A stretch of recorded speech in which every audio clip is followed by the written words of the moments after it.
Hey friends, welcome to Our Power is Within. I'm your host, Chasmith, and my mission for this podcast is to inspire you to take your power back and to realize that you are the healer that you've been looking for all along.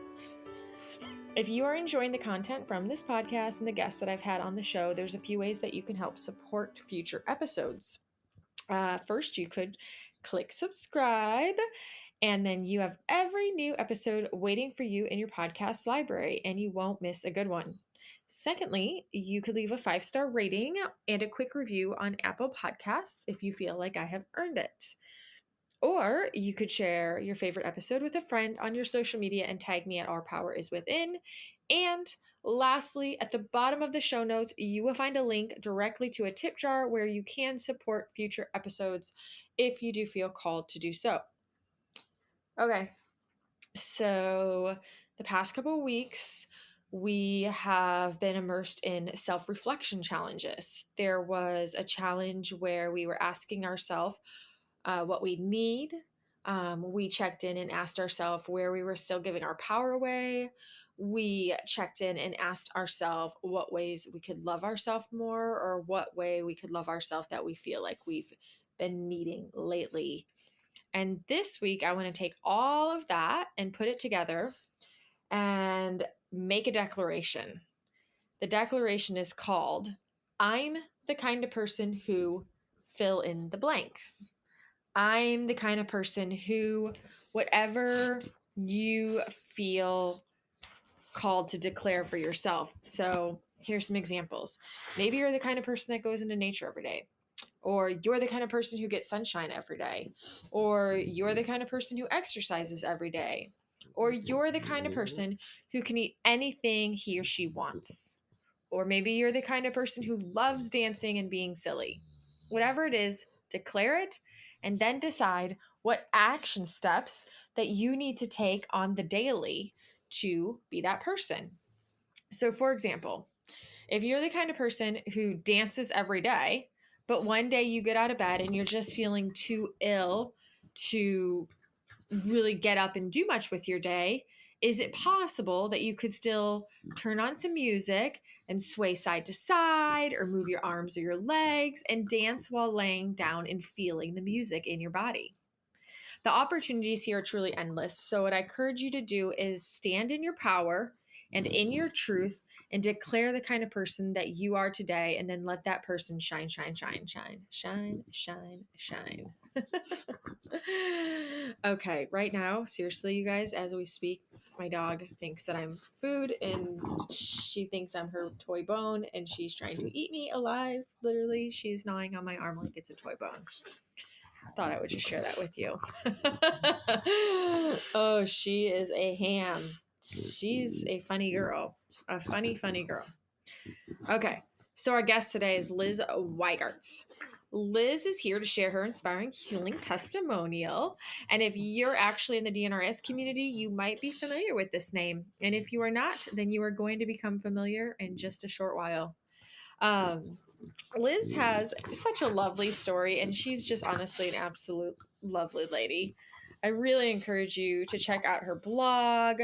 There's so many adorable, good, inspiring blog posts on there. And honestly, everything on her website and everything about Liz screams kindness and happiness and well-being. Yeah, so I'm personally a huge fan of her business name, her mindset coaching business name, which is Happy Brain Life. I think it's really fun and whimsical. And isn't fun and whimsy just what the doctor orders, right? So anyhow, if you guys enjoyed today and you enjoy Liz's story and you want to connect with her, you can find all the links that you need in the show notes. And I encourage you to do so. All right, here we go. Let's introduce Liz to the show. Hey, Liz, thanks so much for being here with me and everyone listening today. Well, thank you so much for inviting me. It's really an honor to be here with you. I have to say, I admire so much what you've created with this podcast. Oh, thank you. It's very fun. Passion hobbies. It's great. It's a real gift to the community. Oh, thanks. I hope so. That's the goal. So, Liz, I was wondering today if we could kind of start out simply just by having you take the floor and share a little bit about who you are and what your story is. And, I know that you have your own recovery story, and maybe you could kind of give us, the brief version of it and tell us a little bit about what approaches you took for healing and where you found the most success and what really supported you along the way. That sounds great. And I knew that you would ask me this question, and I thought about how much detail to share. My recovery story starts in 2016.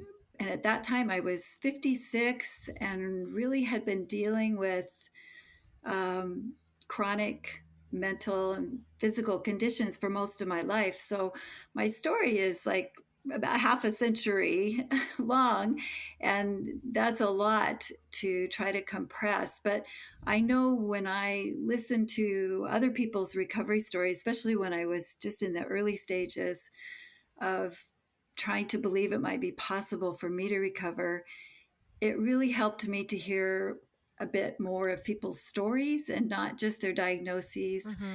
So if it's okay, I think I'll go ahead and tell a bit more of my story, and you can kind of direct me from there. No, I love that. And I want to actually interject and ask you one side note question, Sure. because you just mentioned like a half a century. So you had been encountering some of these symptoms nearly 50 years, right? Some of, Right. yeah. Yeah. So what is your take on the saying slash belief that if you had it for a long time, it's going to take a long time to heal? How do you feel about that statement? Let me think. That's a really good question. I don't know. I kind of would question whether there are any absolutes like that would necessarily mean that that would have to be the case. It did take quite a while for me to recover.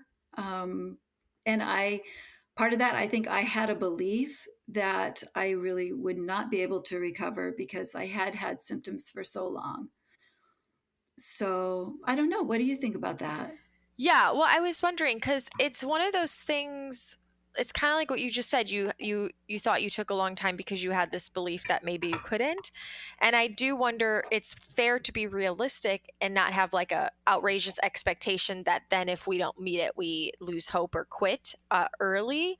Hmm. However, I also can find that it can also be limiting sometimes, right? Yes. Because like you said, I don't it's like you can't really decide that that's going to be truth for everyone. We can, we just can't make that decision because somebody by one standard could have like a really rapid recovery in some regard, and some could take a little longer, and I think it's very individualized. But I guess I always try to choose beliefs that are empowering and not limiting. Hmm.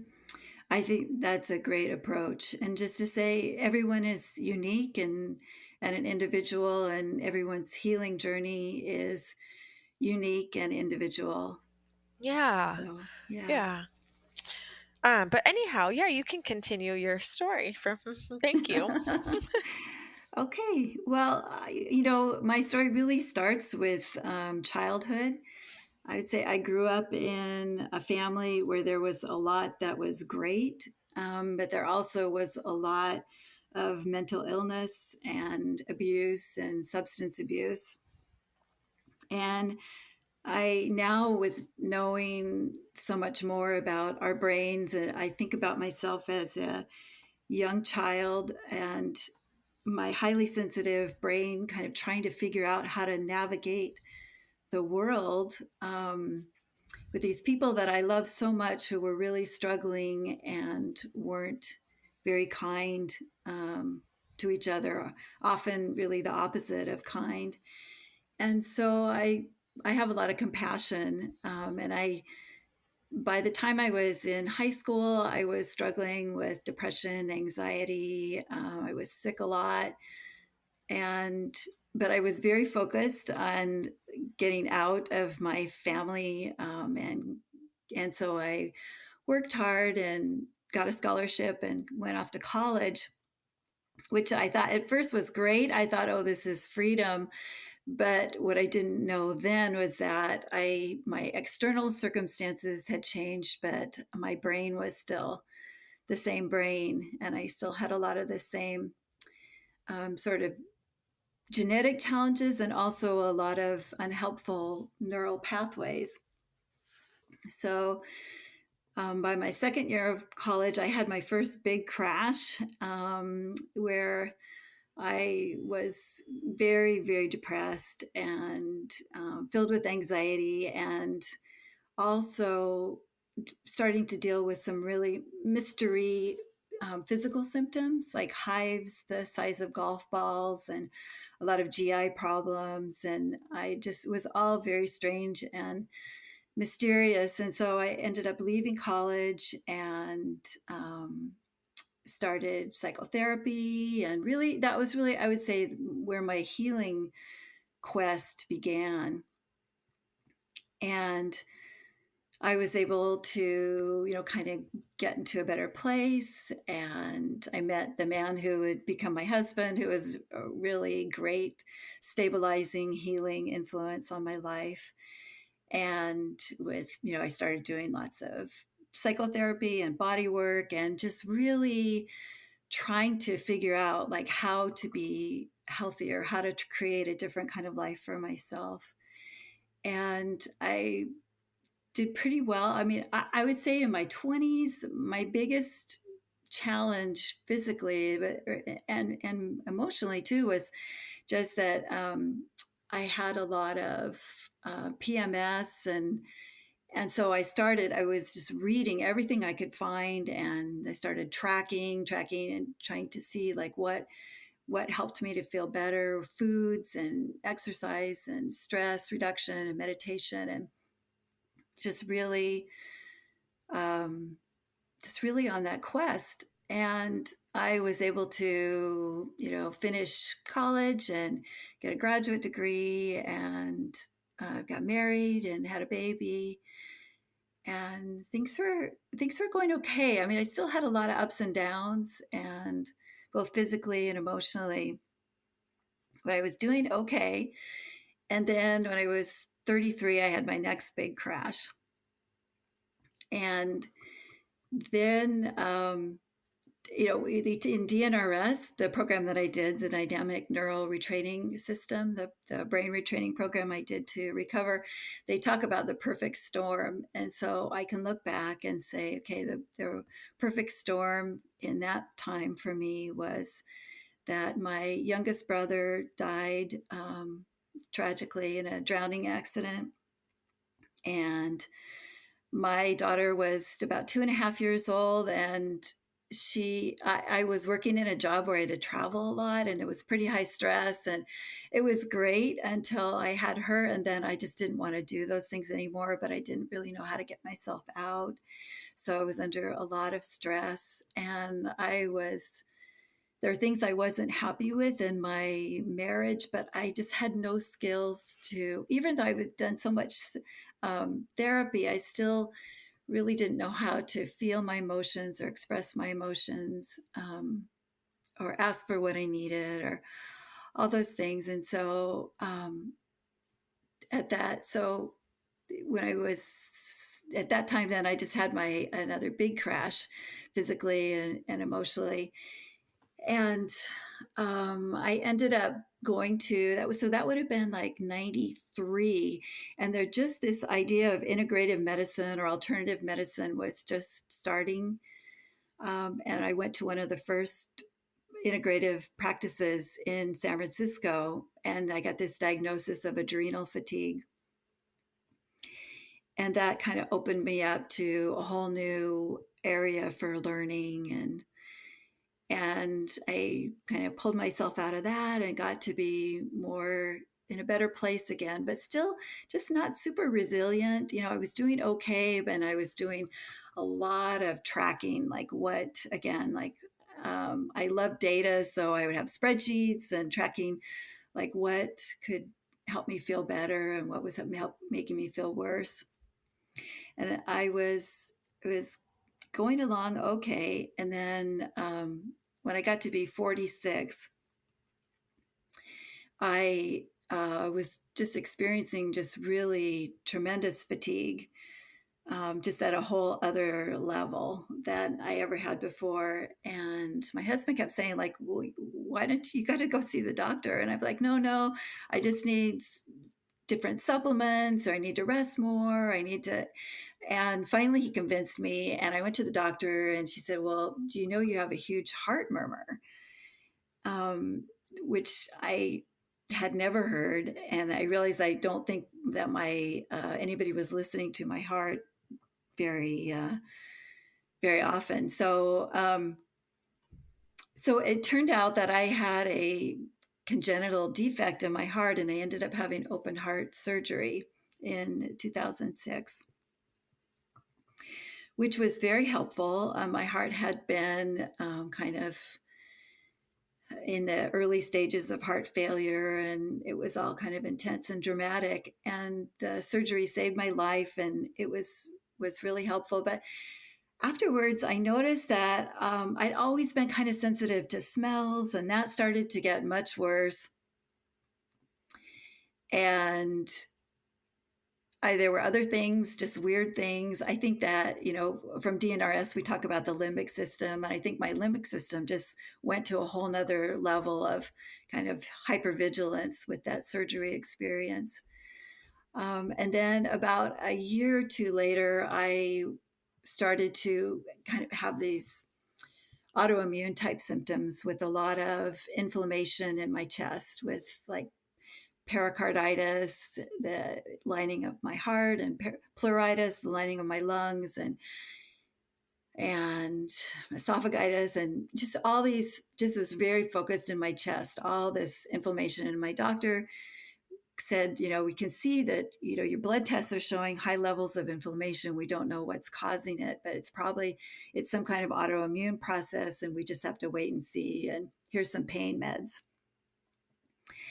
So this took me to a whole new level of my quest, and I was seeing lots of naturopaths and trying all different supplements and just tracking everything. Like I would say, like, okay, I can ride my bike around the block once and I'll be okay. But if I ride my bike around the block twice, I'll get this huge inflammation flare that'll, wipe me out for a week.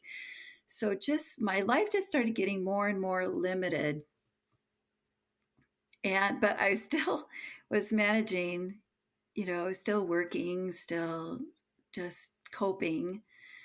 And then when I was 53, 2013, my mom got really sick, and it turned out it was, the beginning of the end of her life, which we didn't really know at the time, but it was, she was really sick. And one of my patterns that I learned very early in childhood was just that I was responsible for caring for her. And I just jumped back into that, really, for my whole family. So I just went back into that just full force. And I ended up just really, over the course of 3 years, 2013, 14, 15, I was just really doing way, way too much. And without just, let's see, how could I describe this? I thought that I was taking care of myself. I thought, people are saying, oh, you have to take care of yourself. This is, this is a really intense time. You have to take care of yourself. And so I thought, well, yeah, okay, I'm going to therapy. I'm meditating. I'm, stretching. I'm walking. I'm eating right. I'm doing everything that I could do, but I didn't know about the importance of the brain. So I ended up, by the end of 2015, I was just completely wiped out. I just had a spectacular crash where pretty much my brain just kind of went offline. And I had to stop working. I couldn't, I was just severely depressed, anxious. Went to see, my Western doctors gave me the diagnosis of chronic fatigue syndrome and cognitive impairment and depression, anxiety, insomnia. And, and then the one that, that I was like, what is going on with my sense of smell? I'm just so, that sensitivity that I'd had my whole life and then it gotten worse after my surgery, it just got so acute. Like, I couldn't, the tiniest bit of scent, even natural scent, would just throw me over the edge. So my life had just gotten extremely limited. I couldn't even go in the backyard if the neighbor had done laundry. The scents would come over the fence, and it would, my symptoms would just go crazy. And so I was searching online, like, what is this crazy thing with the scents? And I discovered, it has a name, multiple chemical sensitivities. And that brought me to DNRS. And so that's where my recovery story started, was in July of 2016. All right. Wow. That was a good synopsis. Well done. It's a long time. Yeah.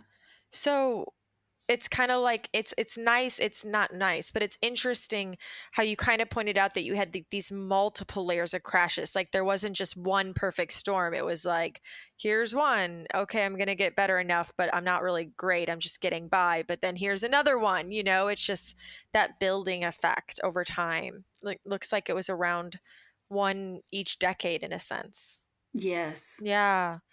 What happens after that? Was DNRS the primary way that you found healing, or was it the kind of the first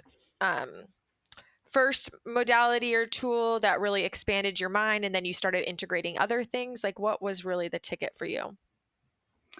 DNRS. Yeah. That was really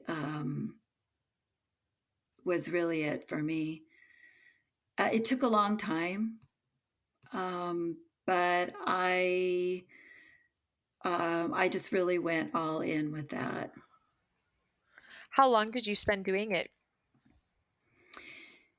Well, it took a long time for me to actually even be able to do the program fully. I found out about it in 2000, like July of 2016, and I got the DVDs and joined the forum, and then there was a WhatsApp group that was like the first WhatsApp group. I mean, it's amazing. I know there's so many groups now. It's really wonderful. But at first, I really couldn't do the full program, but just being in the community and seeing people who were making progress and were recovering, that was starting to give me hope. Mm-hmm. So I would say it was in 2017, like March, I started to be able to do the rounds and engage more with more fully with the program. And it was really the end of 2017 when I finally started to see some shifts. And then it was another 6 months, I would say, before I was to the point where I would say I was fully recovered, just in the sense that all the diagnoses that I had, I didn't have anymore. So that was a couple of years. Yeah. Yeah. But not that long though for actively doing it like all in. That's really good. When you said after about 6 more months you were at a point in your recovery where you were not you had none of the diagnoses remaining. At that point, did you already find that you had, because I know you said somewhere that you didn't just feel resilient, even though you were kind of getting by, you didn't feel your resilience. did you at this point in DNRS at the 6 months into 2018, did you find that you felt resilient, or did you still feel like you had work to do to build that resilience?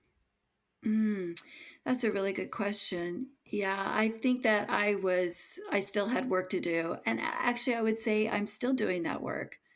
Where are we now? It's like 3 years later. I'm still working on building that resilience and building those neural pathways and, you know, expanding my limbic system's comfort zone in the world. And yeah, so I would say it's an ongoing, lifelong process for me. Mm-hmm. Yeah.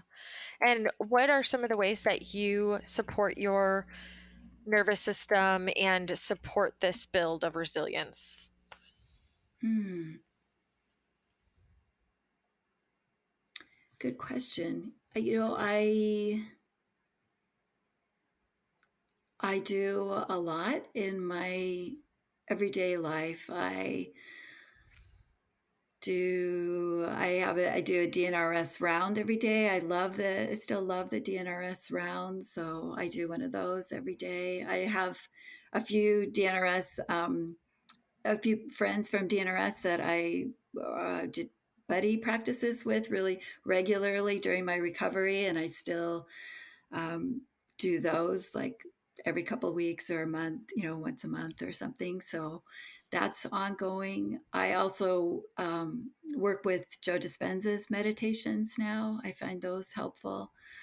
I do a lot of self coaching my brain.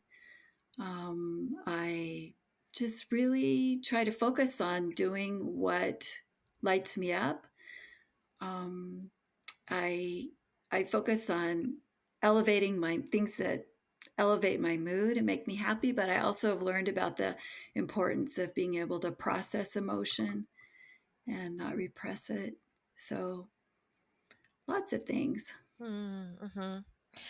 At any point, all of your healing, I know you went to like psychotherapy and all that, but post DNRS or during DNRS or any time after learning about DNRS and really diving into this brain work, at any point did you do any kind of emotional release work as well?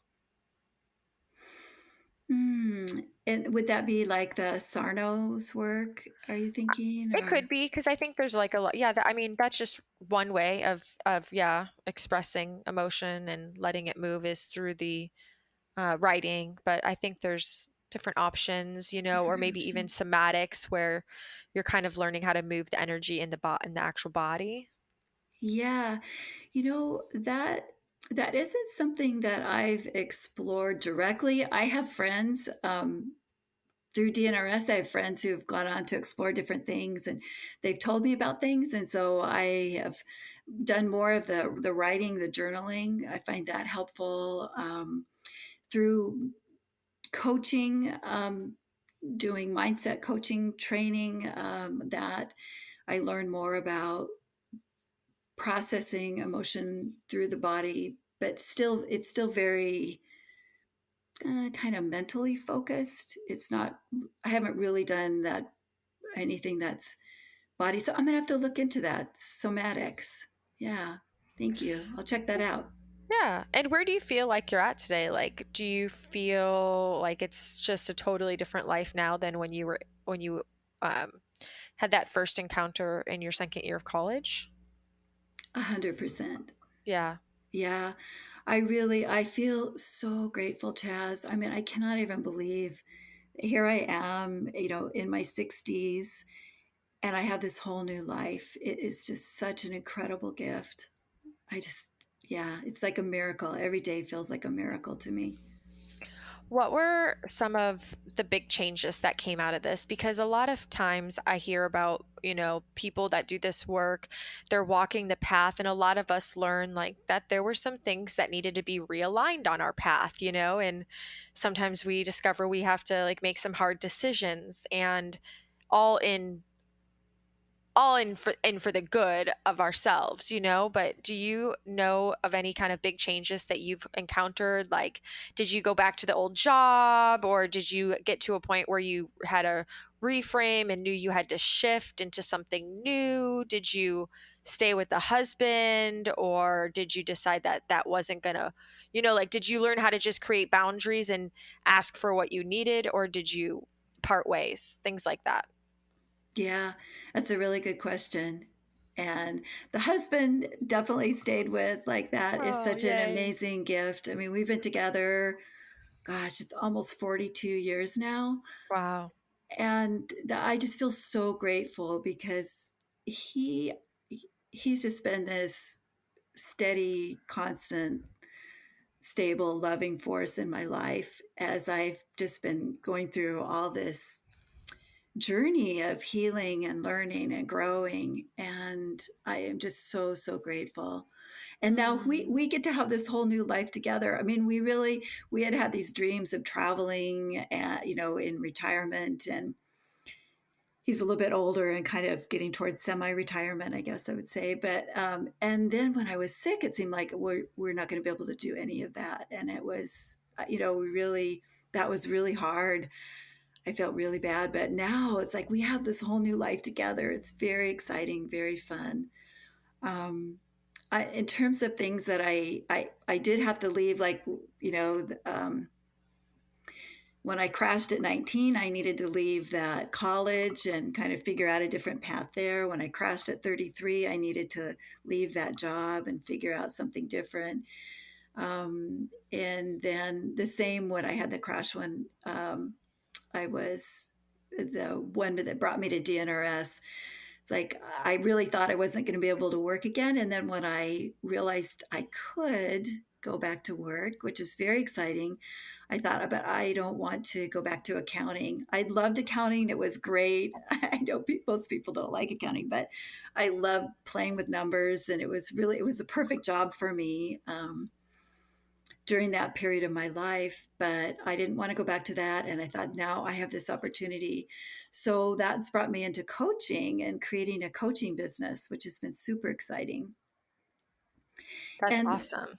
yeah, thank you. But I would say, the boundaries, like definitely with family members, I've had to really just learn to, I mean, just really rewiring all those old patterns of feeling responsible for everyone. And it's my job to take care of everyone's emotions. And, I really had to change all those kinds of patterns. Right.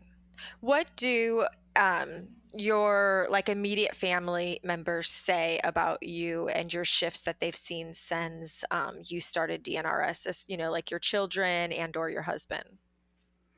Oh, yeah.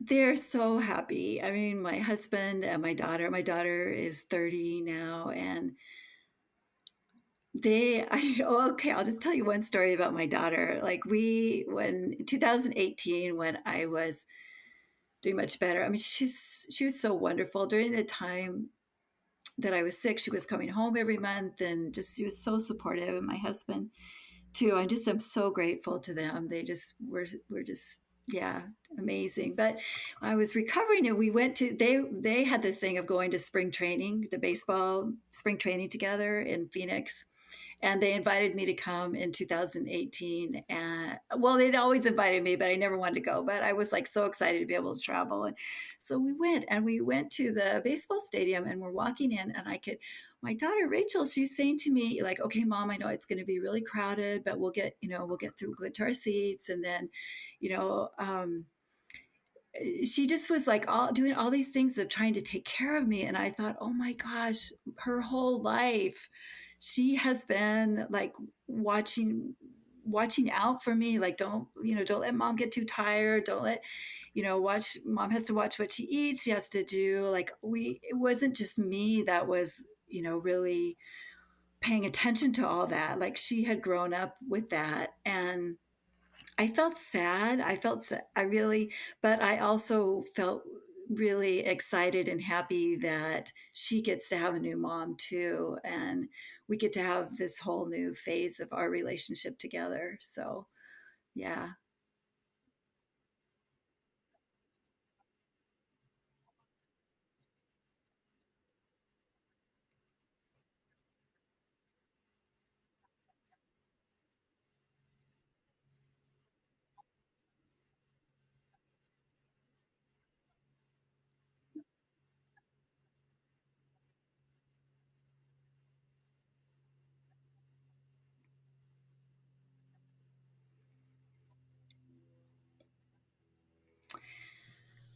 Yeah, I would hope so. I mean, I don't want to, like, I know that um,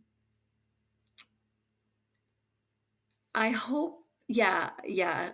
I think what she knows, what I think what the example that I have given is that we can change and we can get help. And I think that she's doing that for herself and figuring out for herself. So I'm really proud of her for that. That's Um, so awesome. yeah. Yeah, I Yeah. love that. That opportunity that we have when we heal ourselves, the ripple effects Hmm. that it can make a difference for all those that we love too, and potentially generations to come. So, Yeah, totally. Exactly. And sometimes we don't even have to do anything, or like we don't have to even, it's not even about what we say, it's just about the fact that somebody gets to be a witness to our transformation. yes, Hmm.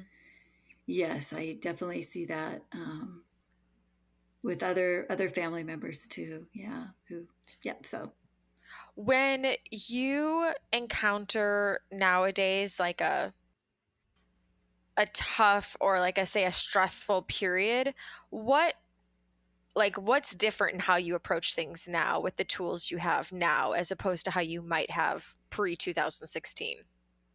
yeah, good question. Um,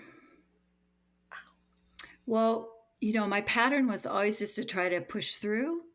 Hmm. And now I just try to be a lot more aware. I try to be more kind to myself, to say, to recognize if it's a challenging time, if there are things going on, and watch the patterns in my brain, watch those old patterns come up, and do everything that I need to do to work with those patterns, but just from a very gentle, loving, compassionate place, and get support, you know.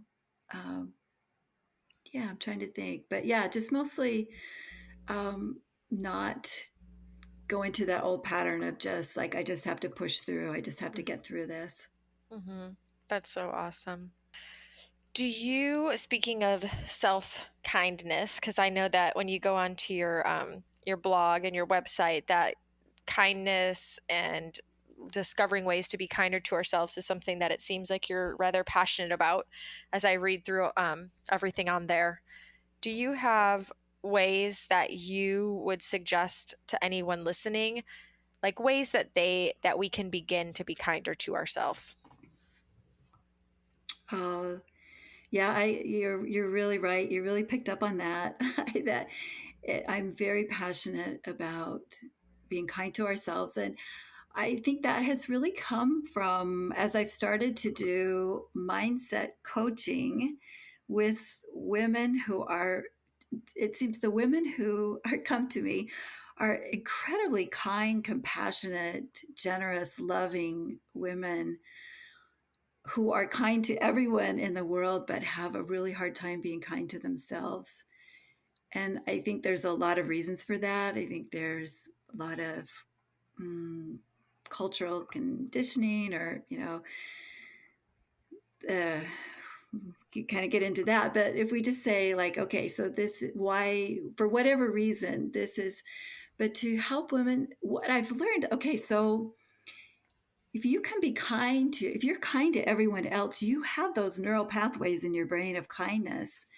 And if Yeah. we can just learn to shift those towards ourselves, I think it just can be transformative. Because so one of the things that I do a lot with clients is they'll tell me a story and they're so hard on themselves, like this is going on, and like I just, why, you know they're just so hard on themselves. And I would say, like, well, what if you had a friend who was going through that? What would you say to them? Would you say, you shouldn't be feeling this, you shouldn't, that you shouldn't be doing this? They're like, oh, no, no. So that is one technique that I find is really helpful, is just to always think, like, well, what would I say if I'm in this situation and I notice that I'm being, first of all, it's being aware. I mean, because those patterns can be so ingrained, we don't even notice that we're being hard on ourselves. Right. But then to ask yourself, like, okay, so if this was, my like, you're my daughter or my friend or my sister, or someone that we care about, and that, it seems like that question can really help to shift our brain into that other set of pathways. So that's one technique. Another technique that I ask, I mean, I feel like I want to be kind and compassionate to that part of our brain that is just trying to protect us, that is running those old unhelpful patterns, just trying to keep us alive, because it's worked this far. So, keep going. And to just be, very gentle and loving and compassionate and curious with that part of our brain, just to say, like, well, what are you so afraid of? What is the worst thing that could happen? And then just play that out. Well, and then what would be the worst thing? And then what? And, finding what is that fear, what is that brain think that could happen that would be so terrible. And many times it's just a feeling. It's just a feeling that, like, well, this would happen, and then that would happen, and that one, and then I would just feel really scared, or I would feel sad, or I would feel lonely, and then, to understand that, our brain is trying to protect us from that feeling. And we can just say, oh, I can handle that. We can handle that, And I think that's where that emotional processing can really help, is if you can show that part of your brain, like, we can go into that sadness or that fear or that anger, and we can handle it. We can process it. We can handle it. We can move it through our body. We can treat it as information. We don't. And then I think that part of the brain can really start to calm down too. Yeah. Yeah, I really agree. I haven't done it in a while, but I used to do incremental training around emotions. So I would do journaling, expressive writing, around like a particular, like, intense emotion. And then I would follow it with a round to help reframe my brain and show my brain that I could, to create this safe space and say, look, we can be there. Just like you said, we can handle this. Like, this is okay. We got this. We can be with these feelings, and to kind of help it to learn that they didn't have to be big or scary anymore. Yeah. Yeah. What a great idea. I really liked it. Yeah. I'm gonna think about that one. I would think about how I could do that too. How do you have any additional ways that you feel that we can learn how to, I guess, begin to feel this level of self-love for ourselves, but like a genuine self-love and in our subconscious? Because it can be really easy to consciously say, I love myself, kind of like it can be easy to consciously say, no, I'm safe, it's okay. But our subconscious, like the deeper layers, have to be on board with that. Do you have any practices or any suggestions on that concept of getting that love, that layer and level of self-love into the subconscious? Boy, that is a really good question. I think that, that's part of why I focus a lot on self-kindness, because I think that can be kind of an easier thing to imagine, like starting to be kind to ourselves. Like, maybe that's self-love. It can be it's kind of harder, but thinking like, well, how can I just be more kind to myself today? And starting to build that trust with yourself and treating everything that comes up as an opportunity to be curious and kind and learning and opportunities to explore. I get coaching. I get mindset coaching every week to someone to help me look at the patterns in my brain to help me see, because it can be really hard, I think, to see those in ourselves. We're running those old unconscious patterns, but when we're talking to somebody else, they can point things out to us or help us to ask questions that help us uncover or notice or, get curious. Yes, yes. And I'm so glad you point that out because you have already talked about how you are a coach, but you're now like expressing that you still get coaching. And I think that's so important because, yes, even people who coach might and often probably could continuously benefit from getting coaching because the path of growth like never really ends. And like you said, we have blind spots. We have blinders on sometimes, and somebody else can really support us to see things. So I think that's so great that you continue to do that for yourself. What a gift that you're giving yourself. Oh my gosh, I couldn't imagine now without it, because I mean, our brains just, it's like trying to be in, what would it be? Like it's being in, there must be some great analogy of we're in the water and we're trying to see the land or something, but I mean, it's just being in the environment. Our brains, it's very hard for our brains to become aware of what they're doing. Yeah. um I mean, there are ways, with writing, I think, getting it all out on the page and then trying to come back to it and using different parts of our brains to kind of try to figure out what the other parts are doing, or I mean, I think it's possible to do it on our own, but it's a lot harder, I think. And it's with where somebody else, can just, because they have a different brain and Yeah. they're not in, they have different patterns, and so yeah, it's much easier to. I agree. How did you decide, like, what were your parameters when you were looking for a coach for you for this mindset coaching weekly? Like, what was important for you in a coach you chose? Mm, Someone who was very kind. Yeah. Can tell it's a high value for me. Someone who would, didn't have a set agenda for mm, you know what success would look like, or what, someone who's just very open and just wanted, to support me and kind of growing and discovering for myself, my goals and how to move towards them in a gentle, loving way. And yeah, someone who, but I would say kindness, curious, open, and someone who's doing their own work. Right. Yeah. And did it matter to you whether or not they had any kind of area of expertise? Yeah, that's an interesting question. I think no, actually. I mean, I do work with certified, someone who is certified, but in coaching, it's there. It's that's can mean anything. Yeah.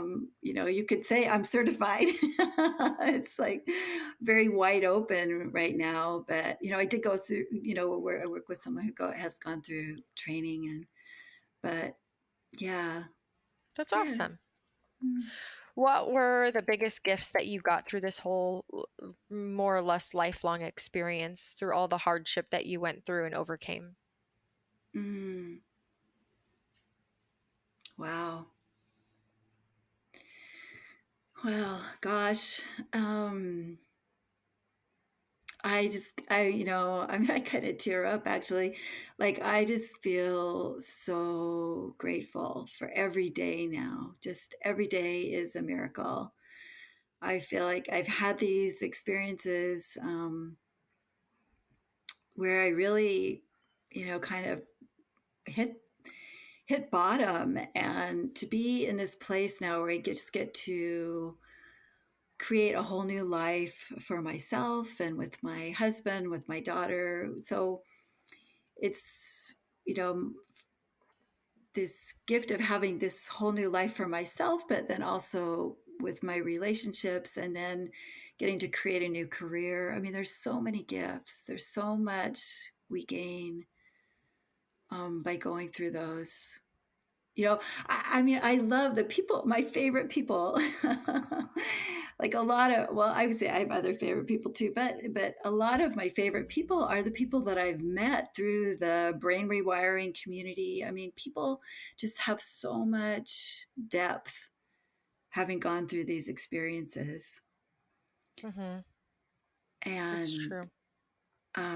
yeah, so that I'd say that's a huge gift. Actually, is the amazing, wonderful people that I've met, and then getting plugged into this community. Chaz, I feel like we're on the forefront of this huge wave of consciousness, or I mean, just this what the neuroscientists are learning so much about the brain, and then there's people who are figuring out all the different modalities, and so most of them because of having gone through their own healing journeys and finding something that works. And there's just more and more. I mean, it's so exciting. That's why I think your podcast is so wonderful, because you're like right there on the forefront of interviewing people who are doing these amazing discovering all these amazing, wonderful ways that we can work with these brains. It's really for the first time in history to have this awareness. So I'd say that is a huge, huge gift. I love that. Where is the first place that you and your husband are going to travel for retirement? Oh, that's a really good question. Well, we're figuring it out. I mean, so part of the reason I wanted to do coaching was to give me flexibility. And we're figuring out, like, semi-retirement for him is kind of working out to be like we can do a short trip like once a month, and then a longer trip. So, and we're just starting to travel again now, kind of with COVID and all that. We had a pause in our travel plans, but we went to Hawaii last month with our daughter and her boyfriend, which was just amazing. Oh my gosh, it was so amazing to be able to swim and snorkel and walk and eat anything. And I mean, just all those things that I thought, I mean, and I look back to 5 years ago, I was just sitting in a chair staring out the window. I couldn't write an email. I couldn't read a book. I couldn't have people over because of the whole chemical sensitivity thing. To have to go from that extremely limited to just this amazing, wonderful, adventure-filled trip that we had last month. I was just so I was blissful, Chaz. I was like, so yeah. Well, Hawaii is a pretty good place to experience that. I love Hawaii so much. I love it. So tell us about Happy Brain Life. Yeah, Happy Brain Life. It's kind of so 2018, I was thinking, I could go back to work. My first big project was doing a celebration of life event for my mom, because she had died in the time when I was sick, and just with all the family dynamics and everything, we just didn't have anything for her. And so I took on that project. It was part of my retraining, and we planned and had this wonderful event for her. So that was my big project in leading up to August of 2018. And then I thought, well, okay, now what am I going to do? I know I want to do something. And at that point I was thinking, I don't know about coaching because I know we want to travel, but I want to do something online. So I just started taking some classes, and I knew I wanted to create a website, and I thought, well, what, I need a name. And I came up with this name, Happy Brain Life. And I thought, well, I'm just going to use that till I think of whatever, something better. But I like it now. So I created the website, and I started doing weekly blogging, and then I took a class on how to create a Facebook audience. So I do have that on Facebook, and then on Instagram. And so really it's very much rewiring my brain, all taking classes and learning and trying, and all my old patterns of perfectionism and being it's really hard to be a beginner and not know how to do things and put myself out there. So just gradually I was doing that, but still not really sure what the business part was going to be. And then when the pandemic hit, and I had started to follow, started to engage more with the mindset coaching community, the life coaching community. I was following the life coach school, and I thought, okay, I'm just going to be at home. So I'm going to do this coaching certification. And I did that. It was 6 months. It was perfect pandemic activity because it was all online. And I met all kinds of wonderful people through that. And then, so now I have my coaching practice. And I still call it Happy Brain Life. I mean, what do you think about that name? I love it. Do you? Okay. Oh yeah, I think it's fantastic. I think it works. Yeah. And I love it that you, especially if you're saying that you had old perfectionism tendencies, the only way out is through. So it's like the only way to become not so attached to perfectionism is to be willing to take action that's not perfect over and over and over again. And I love how you were willing to kind of just start something and put it out there, not having any clue if you would change it, not really knowing how to navigate it all, but just figuring I'm just going to put it out there and learn as I go. Yes. Yeah, that's a huge step. Yeah, thank you. Yeah, and it was great to have that framework of using it as continuing incremental training and rewiring my brain, and really, I mean, and those were old patterns of perfectionism. And yeah, so it's been That's a real awesome. wonderful journey. Yeah, I like the name Happy Brain Life. I think it's a keeper. It's a win. What type of coaching do you offer? I do mindset coaching. I don't do health coaching. I decided didn't want to go that direction. I think there's so many amazing people doing coaching, and I was drawn more towards just the mindset coaching. I work with women who are just very kind, loving. I say heart-centered. That's the phrase that I use. I think most of them are probably highly sensitive, but a lot of people don't resonate with that term. So I tend to, use the heart-centered. Sometimes I talk about being highly sensitive, and actually that's the blog post that still gets the most hits. I wrote it a couple years ago, and that still gets the most hits on my website. So I think there's interest in that. But yeah, so we do coaching. I have worked with some of the women in the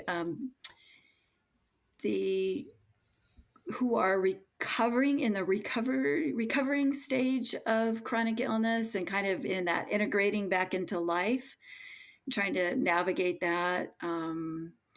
But I also work with a lot of women who chronic illness wasn't really ever an issue for them, but they just are feeling stuck somewhere in their life. All right, Liz, I have one more big one for you. Are you ready? Okay, yeah. If you could only share one message with the world, what would you share? Oh, well, I guess you could probably guess that it would just be kind to to everyone else, but especially to yourself, that you're already perfect, you're already 100% worthy. And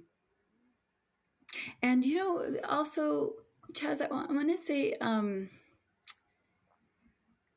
this question: the healing doesn't. I think we need to think about like what is really healing. I mean, I was really fortunate that all my physical diagnoses and conditions cleared up, but I know amazing, wonderful people who've really worked hard on their healing using the same tools that I did or many other tools, and their bodies are not shifting in the same way. And there can be kind of a sense of they're not doing it right, or that it's so I really want to put out there that for people to think about what does healing really mean. And I think for healing, for me, it means just becoming more and more aligned with our true selves, with our authentic selves, with our souls, I guess. And that can happen regardless of what's happening in your body. What would you say? I just want to throw this one out there too. I know I said there was one last big one, but what would you say to anybody who is out there? Maybe they're listening, maybe they're not even listening because they've already resigned to the idea that they're too old to change now. Mm. The person who's just like thrown in the towel. They're like, I'm 60. I've been this way my whole life. It's just who I am. Or I'm too sick. I'm too old. It's too late. Why do anything now? What would you say to anyone that might be feeling that way? Yeah. Like I would say, I hear you. I understand that. I mean, those were my beliefs. I thought, there's too much, genetic predisposition, and then a lifetime of these patterns, and and then even I had the whole heart thing that I thought, like, this is non-limbic, this is a physical thing, and I just had so many reasons. The age, all of it. I thought, there's no way, other people can heal, but not me.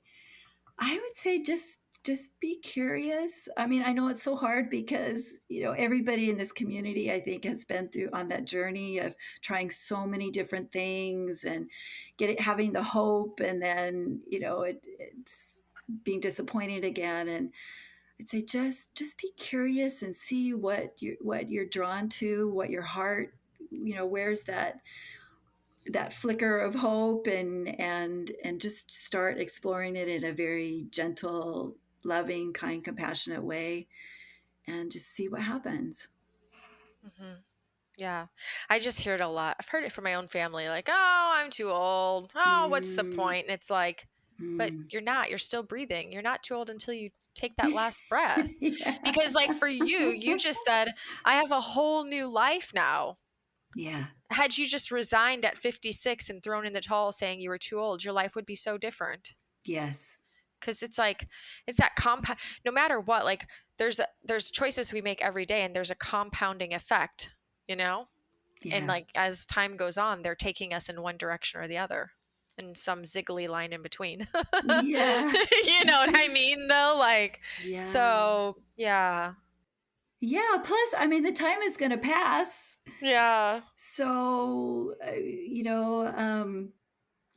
mean, and I think that might be as a place where the community can be so helpful. Like, that was really pulled me into, DNRS. It really kept me going because, even when I couldn't do the rounds, I really was not doing the DNRS program, but just being in the community and being around, seeing people who were, healing. I mean, it just was very exciting. I was starting to, engage and connect. And so I think that your podcast is a really beautiful addition to that community now, where so just being open to like just connect, just to start to connect with that. If people are drawn to it. Awesome. How can people, speaking of connecting, connect with you? Okay, the easiest way is just through my email, which is liz@happybrainlife.com. And then there's my website that we talked about, happybrainlife.com, and Facebook and Instagram. And are Facebook and Instagram the same? They are. Happy Brain Life all around. Yay! Awesome. Any final thoughts or comments that you wanted to share before we say goodbye?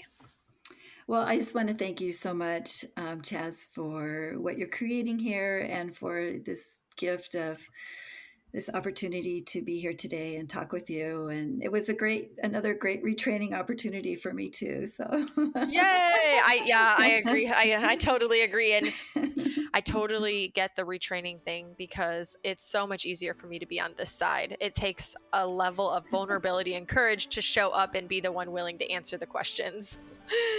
So thank you for sharing your story and continuing to share your story, and which continues to share hope and inspiration, and for being a part of that domino effect. Thank you, Chaz.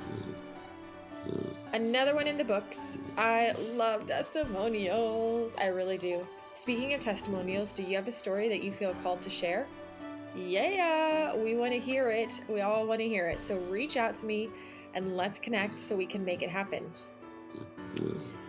And if you do feel inspired to share with me what you declare for this week's challenge, message me, or you can even post your declaration on Instagram and tag me. Just remember that we are all co-creating, and we make choices and we choose. We get to choose every day. All right, you guys, you know the drill. Make this week great.